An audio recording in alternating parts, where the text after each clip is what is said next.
হযরত উলামায়ে কেরাম,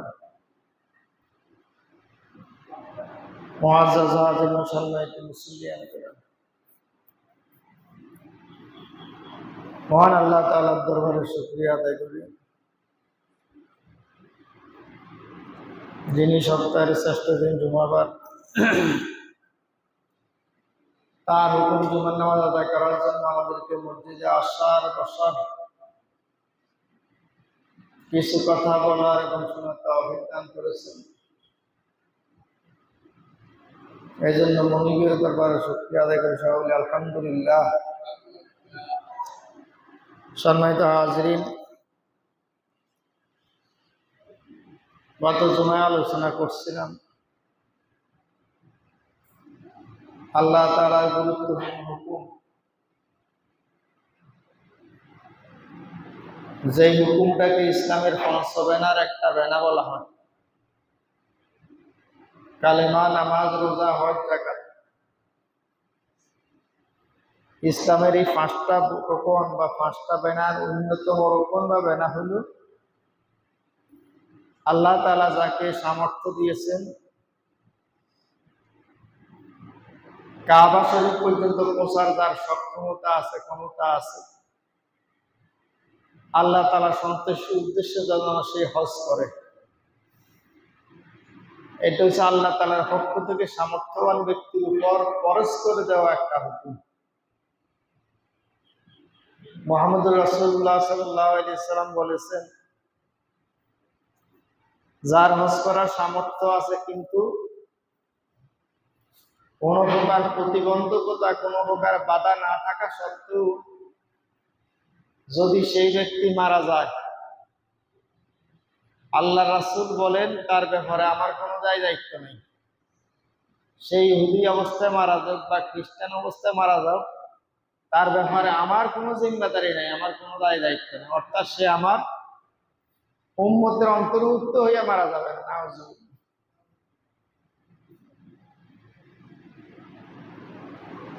আল্লাহ তাআলার এই গুরুত্বপূর্ণ হুকুম যদি কোনো সামর্থ্যবান ব্যক্তি যদি আদায় করেন,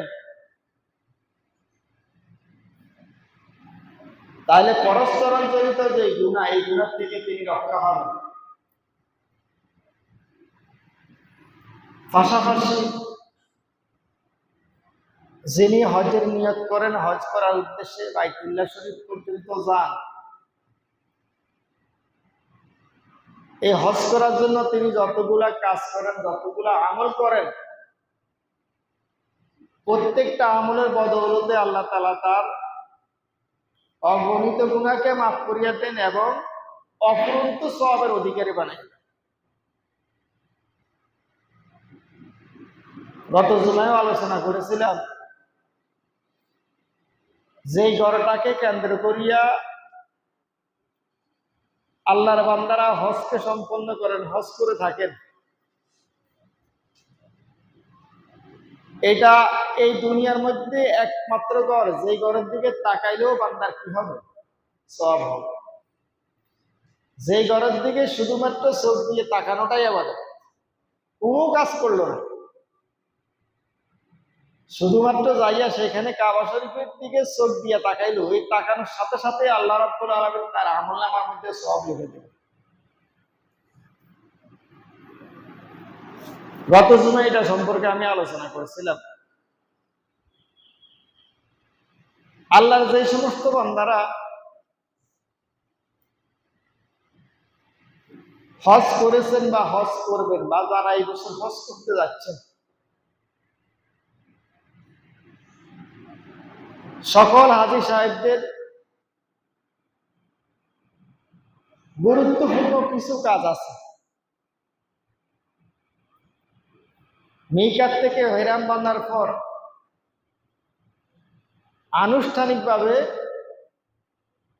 জিলহজ মাসের ৮ তারিখ থেকে হজের যাবতীয় কার্যক্রম শুরু হয়, যেটা ১২ তারিখ বা ১৩ তারিখ পর্যন্ত চলতে থাকে।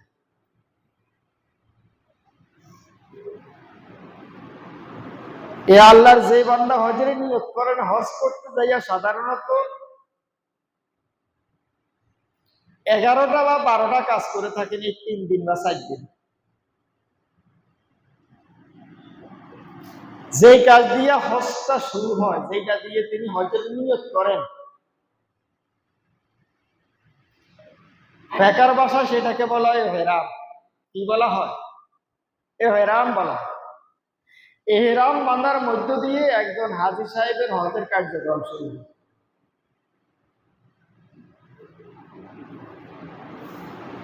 মুহাম্মদ রাসূলুল্লাহ সাল্লাল্লাহু আলাইহি সাল্লাম বলেন, যে ব্যক্তি আল্লাহর সন্তুষ্টির জন্য বাইতুল্লাহ শরীফের জিয়ারতের উদ্দেশ্যে ইহরাম বাঁধে, আল্লাহ তাআলা তার সমস্ত গুনাহকে মাফ করে দেন এবং তাকে জান্নাতের সুসংবাদ প্রদান করেন। এই ইহরাম বাঁধার মাধ্যমে আনুষ্ঠানিক হজের কার্যক্রমটা শুরু হয়।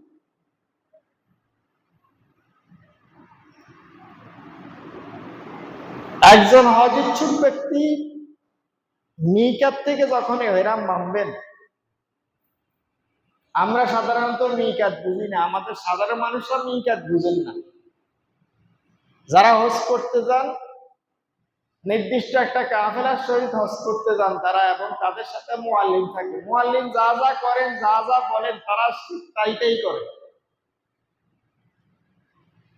এই জন্য অনেক হাজী সাহেবরা হজ করে আসার পরেও যদি তাদেরকে জিজ্ঞাসা করা হয় কি কি কাজ করছেন, অনেকে বলতে পারেন না।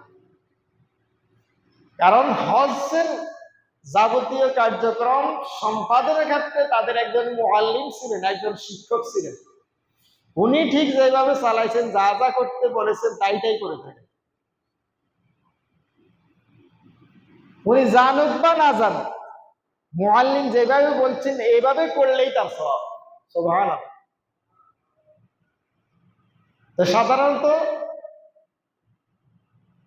আধুনিক বিজ্ঞান ও প্রযুক্তির যুগে মানুষ এখন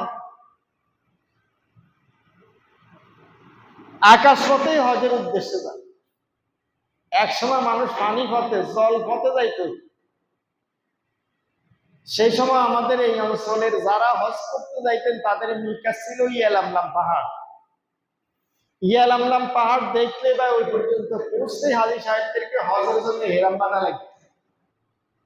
এখন যেহেতু পানি পথে কেউ যায় না, সবাই আকাশ পথে যান, এই জন্য মুআল্লিমরা, হাজী সাহেব যারা আছেন তাদেরকে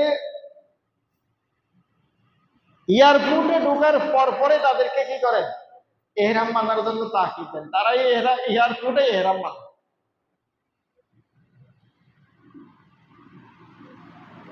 যেখান থেকে ইহরাম বাঁধক, একজন হাজী সাহেব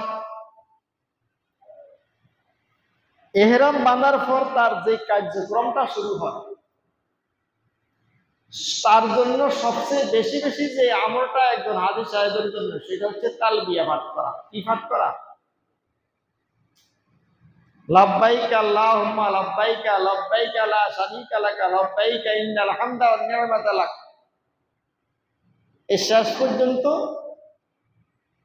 এই নির্দিষ্ট এই দোয়া পড়ার নামই হচ্ছে তালবিয়া। এই তালবিয়া পাঠ করার মাধ্যমে একজন মানুষ যখন হজের নিয়ত করেন তখন তিনি মুহরিম হয়ে যান।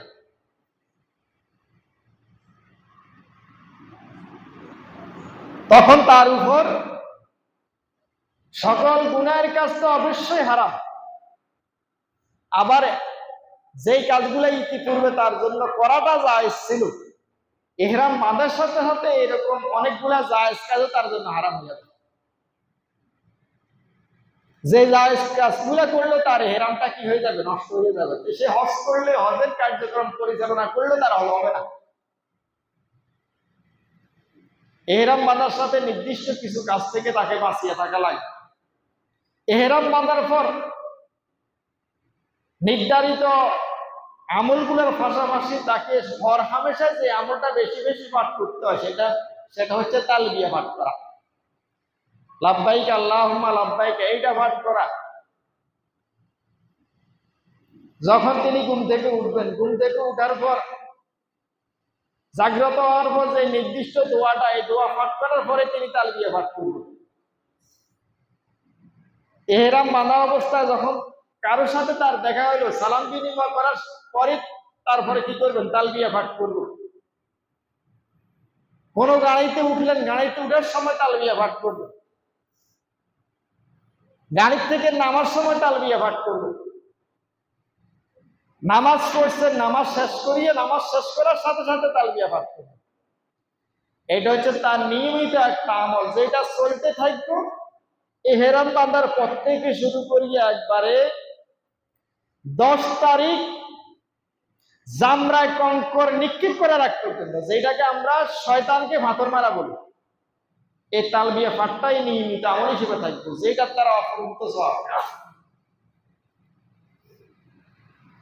ইহরাম বাঁধার পরে এই তালবিয়া পাঠ করতে করতেই তিনি মক্কা যখন পৌঁছবেন, মক্কা পৌঁছার পর যখন তিনি কাবা শরীফকে তার চোখ দিয়ে দেখবেন, কাবা শরীফকে দেখবেন, তখন তিনি কি করবেন? এই তালবিয়াটা পাঠ করবেন। কাবা শরীফ দেখার সাথে সাথেও তালবিয়া পাঠ করাটা মুস্তাহাব। মক্কায় পৌঁছার পর সর্বপ্রথম তার যে কাজটা, সেই কাজটা হচ্ছে বাইতুল্লাহ শরীফকে দেখার পর তালবিয়া পাঠ করা। এরপর তার সর্বপ্রথম কাজ হচ্ছে ইহরাম বাঁধা, সর্বপ্রথম কাজ হচ্ছে তাওয়াফ করা, যেটাকে হাজী সাহেবদের জন্য তাওয়াফুল কুদুম বলা হয়।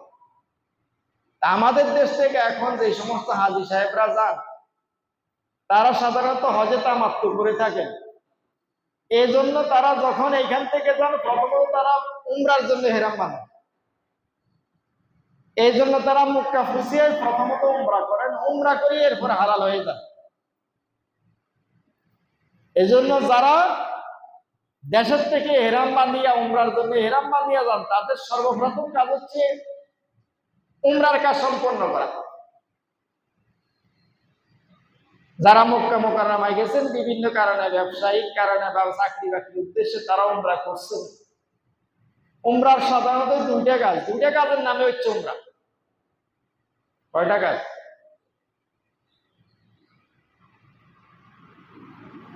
একটা হচ্ছে ইহরাম বাঁধা আর বাইতুল্লাহ শরীফের তাওয়াফ করা। এই সংক্ষিপ্ত আমলের নাম হচ্ছে উমরা। যারা উমরা পালন দেশ থেকে উমরার ইহরাম বাঁধিয়ে যান, তাদের জন্য আর তাওয়াফে কুদুম নাই। কিন্তু যারা দেশের থেকেই উমরার জন্য ইহরাম না বাঁধিয়া সরাসরি হজের জন্য ইহরাম বাঁধতে যান, তাদের সর্বপ্রথম কাজ হলো মক্কা পৌঁছিয়ে তাওয়াফে কুদুম করা, যেটা শরীর হুকুম হইল সুন্নাত। প্রত্যেকটা তাওয়াফে অফুরন্ত সওয়াব। সাইয়েদানা মুহাম্মদুর রাসূলুল্লাহ সাল্লাল্লাহু আলাইহি ওয়াসাল্লাম বলেন, মান তাওয়াফা বিল বাইতি 50 মাররাতান খারাজা মিন যুনুবিহি কায়াউমিন ওয়ালাদাতহু।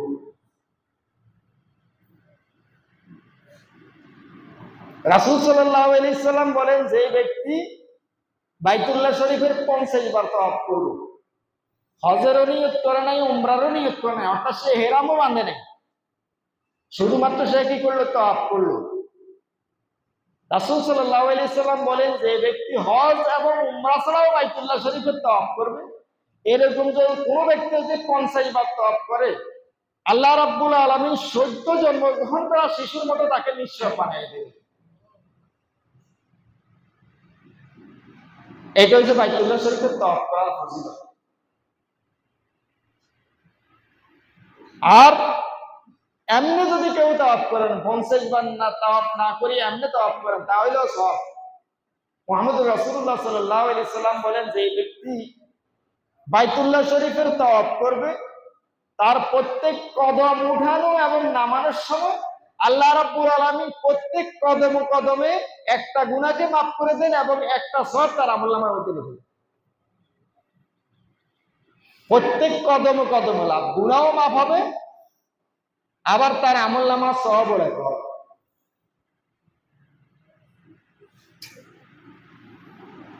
এই তাওয়াফ করার ক্ষেত্রে হাজী সাহেবদের যে তাওয়াফটা যেখান থেকে শুরু হয়, সেটা হচ্ছে হাজার আসওয়াদ যেখানে রাখা আছে, সেইখান থেকে তাওয়াফটা শুরু হয়।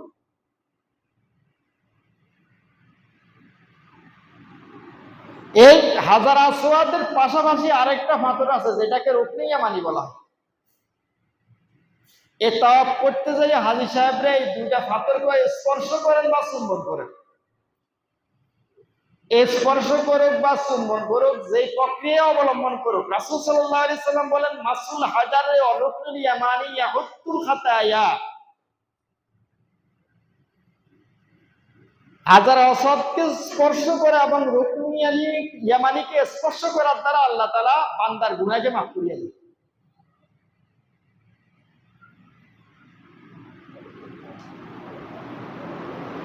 আল্লাহর বান্দা হাজী সাহেব যখন এই সুন্নত তাওয়াফটা শেষ করবেন, তখন মায়ে জমজম অর্থাৎ জমজমের কূপ থেকে পানি পান করাটা হচ্ছে মুস্তাহাব। জমজমের কূপ থেকে পানি পান করা কি মুস্তাহাব। এই জমজম কূপের থেকে পানি পান করলে কি হবে? মাউ জামজাম লেমা সুরে বালাহু, রাসূল সাল্লাল্লাহু আলাইহি সাল্লাম বলেন জমজমের কূপের পানি যে নিয়তে পান করা হবে আল্লাহ রাব্বুল আলামিন তার সেই নিয়তটাকে পূরণ করে দেবেন। মাউ জামজাম লেমা সুরে বালাহু,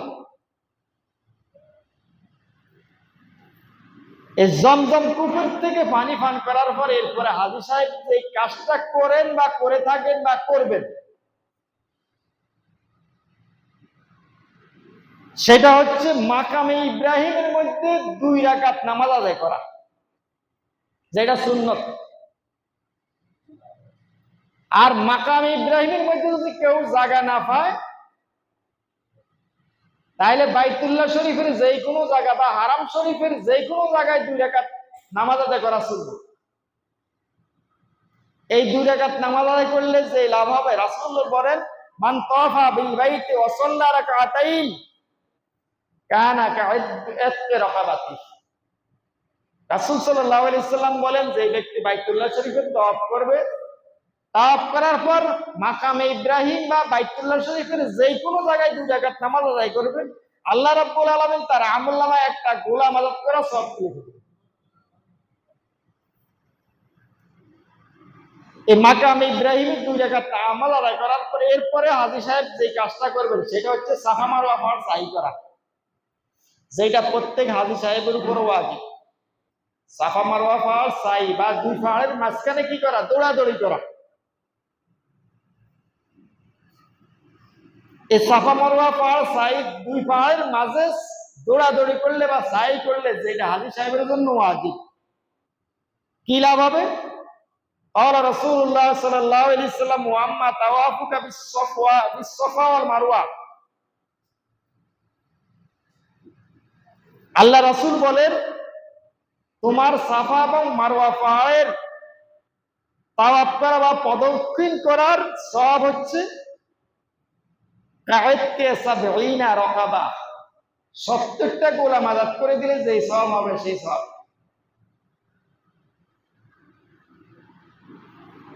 সময় দেওয়া আছে মক্কার মুকাররমায় পৌঁছার পর 8 জিলহজের আগ পর্যন্ত হাজী সাহেবদের আর অন্য কোনো কাজ নেই, শুধুমাত্র তারা ইচ্ছা করলে শুধু বাইতুল্লাহ শরীফের তাওয়াফ করতে পারে। মুহাম্মদুর রাসূলুল্লাহ সাল্লাল্লাহু আলাইহি সাল্লাম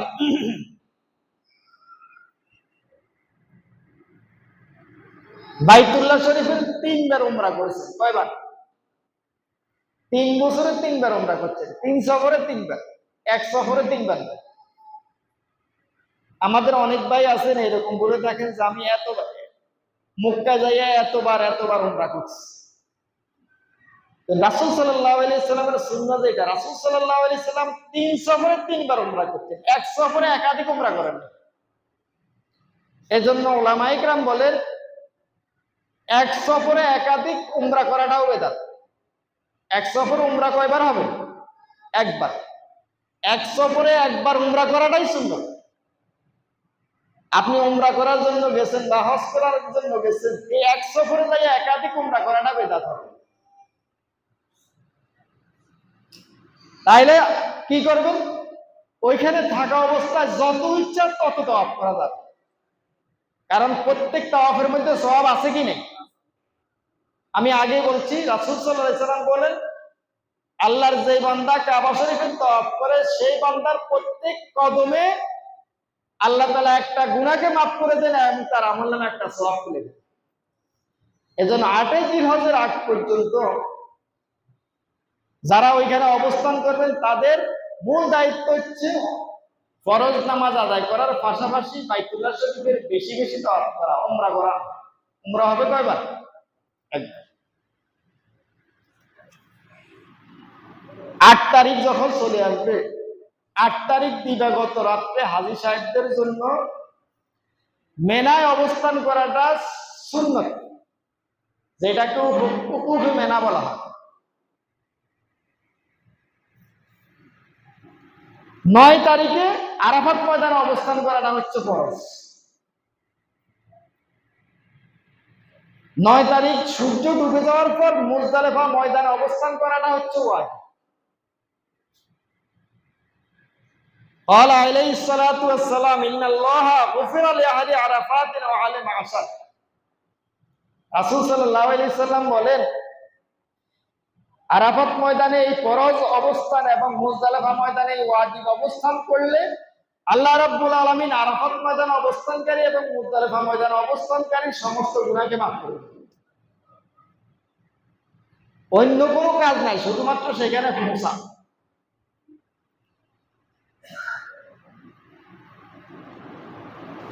রাসূল সাল্লাল্লাহু আলাইহি সাল্লাম যখন এই কথা বললেন, তখন হযরত উমর রাদিয়াল্লাহু তাআলা বললেন, ইয়া রাসূলুল্লাহ, আল্লাহর রাসূল, হাযা লানা খাসা, এটা কি আমাদের জন্য খাস?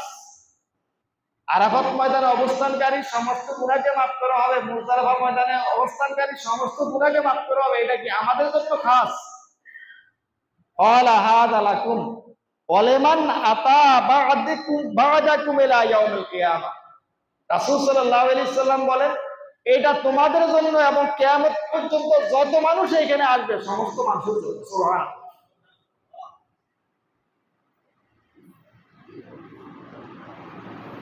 10 তারিখে হাজী সাহেবদের জন্য ধারাবাহিক অনেকগুলো কাজ আছে।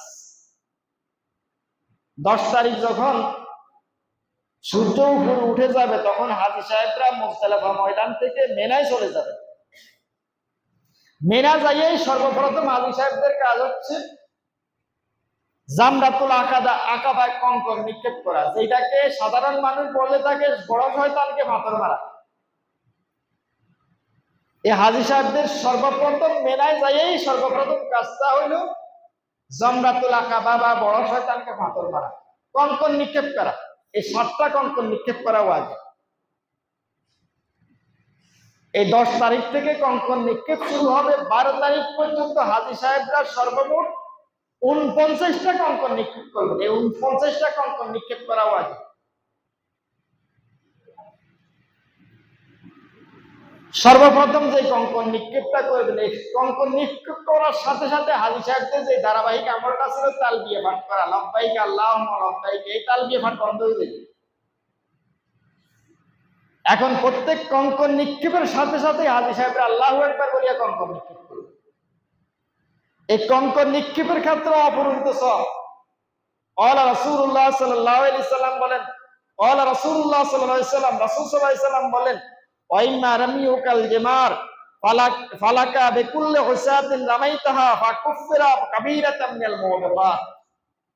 রাসূল সাল্লাল্লাহু আলাইহি সাল্লাম বলেন, তোমার জামরায় কঙ্কর নিক্ষেপ, ফালাকা বিকুল্লি হুসাতিন রামাইতাহা, তুমি যেই কঙ্কর নিক্ষেপ করে থাকো প্রত্যেকটা কঙ্কর নিক্ষেপের দ্বারা ফাকুফিরা কাবীরাতাম মিনাল মুবিকাত, আল্লাহ রাব্বুল আলামিন তোমার এক একটা কবিরা গুনাহকে মাফ করে দিবেন। সুবহানাল্লাহ। কবিরা গুনাহ মাফ হওয়ার কয়েকটা মাধ্যম, তার মধ্যে একটা মাধ্যম হচ্ছে খুলুসিয়তের সহিত আল্লাহ সন্তুষ্টির উদ্দেশ্যে যিনি হজ করতে যান, জামরা কঙ্কর নিক্ষেপ করার সাথে সাথে প্রত্যেক কঙ্কর নিক্ষেপের সময় আল্লাহ তাআলা তার কবিরা গুনাহকে কি করে দেন? মাফ করে দেন। সুবহানাল্লাহ। তাহলে এইভাবে কয়টা কঙ্কর নিক্ষেপ করবেন? 10 তারিখে 7টা, 11 তারিখে 21টা, 12 তারিখে 21টা, সর্বমোট হচ্ছে 49টা। খুলুসিয়তের সহিত আল্লাহ সন্তুষ্টির উদ্দেশ্যে যদি আল্লাহর কোন বান্দা এই আমলটা করে থাকেন, তাহলে তার আমল নামা যদি কবিরা গুনাহ থাকে তাহলে 49টা কবিরা গুনাহ মাফ হওয়ার কি আছে? সম্ভাবনা আছে। সুবহানাল্লাহ। তাহলে লাভ কম না বেশি ভাই? এভাবে হাজী সাহেবদের 12 তারিখ বা 13 তারিখ পর্যন্ত আরো কিছু কাজ আছে যেটার দ্বারা অফুরন্ত সব। আল্লাহ যদি আমাদেরকে তৌফিক দান করেন, আমরা অবশিষ্ট কথাগুলো আগামী জুমে আলোচনা করার চেষ্টা করব। আল্লাহর কাছে আমরা সবাই দোয়া করি, আল্লাহর যে সমস্ত বান্দাটা একটু পূর্বে হজ করেছে, হজের পরিপূর্ণ আমলের সওয়াব আল্লাহ তাআলা তাদের আমলনামার মধ্যে প্রদান করুন। যারা এই বছর হজ করতে যাচ্ছেন তাদের জন্য দোয়া করি, আল্লাহ তাআলা হজ করার জন্য যেই ধরনের সুস্থতা দরকার, বাধামুক্ত ভাবে তারা যেন হজ করতে পারে, আল্লাহ তাআলা তাদেরকে সেই তৌফিক দান করুন। আমরা আমাদের নিজেদের জন্য আল্লাহর কাছে দোয়া করি, আমরা যারা এখনো বাইতুল্লাহ শরীফকে জিয়ারত করার জন্য যাইতে পারি নাই, রাসূল সাল্লাল্লাহু আলাইহি সাল্লাম যে লাভের কথা বলছেন, এই লাভ পাওয়ার জন্য আমাদের বাইতুল্লাহ শরীফের জিয়ারতের আকাঙ্ক্ষা তামান্না আমাদের দরকার আছে নাকি নেই ভাই?